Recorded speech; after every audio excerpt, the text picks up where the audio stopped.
Miguel and Joao set up camp after a long day of working to extract latex from rubber trees. Joao talks about the stories he heard from the elders about the Mapinguari, while Miguel laughs and dismisses the legends. "These are just tales to scare the newcomers," Miguel says, lighting the fire. The tension between them is palpable. Joao insists that it's dangerous to ignore the forest and its mysteries. A long, eerie scream echoes from the woods.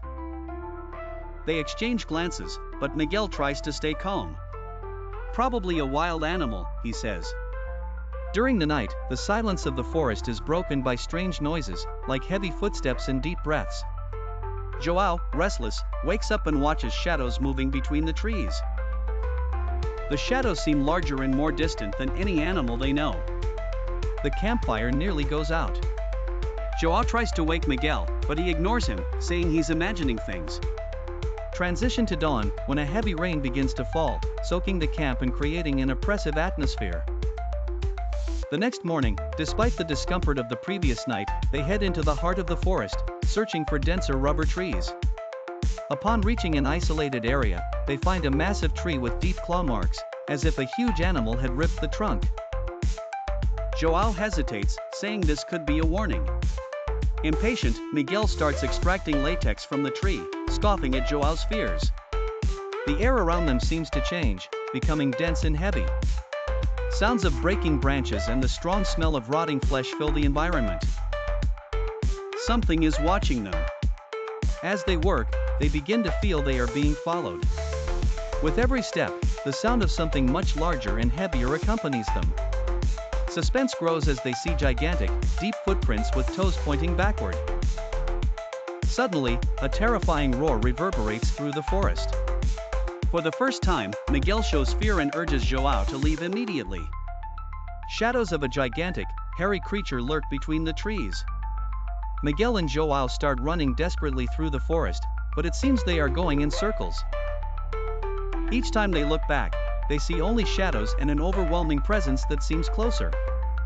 The rain returns, making the ground slippery and increasing their difficulty in escaping. Joao stumbles and falls into a hunter's trap, getting stuck. Miguel tries to help him, but the sound of the creature's footsteps intensifies. The Mapinguari appears, revealing itself fully, a being with thick skin, one eye in the middle of its forehead, and a grotesque mouth in its stomach, emitting a deafening scream. In despair, Miguel leaves Joao behind and runs. Joao, trapped and vulnerable, faces the Mapinguari. He tries to free himself, but it's useless. The monster approaches slowly, as if savoring the fear of its prey. In a last effort, Joao prays, asking for forgiveness from the forest. The Mapinguari devours him, leaving only silence and the sound of rain. Miguel hears Joao's screams in the distance but keeps running, now aware that he is alone in the vastness of the forest. Days later, Miguel is exhausted, lost, and aimless. He tries to find his way back but realizes he is being hunted. The forest is darker, the sounds of animals have vanished, leaving only the sound of his own footsteps. The Mapinguari, relentless, continues to follow him. In a clearing, Miguel falls to his knees, knowing there is no escape. His expression shows acceptance of his fate as the Mapinguari finally appears behind him. The screen darkens with Miguel's last screams echoing through the forest.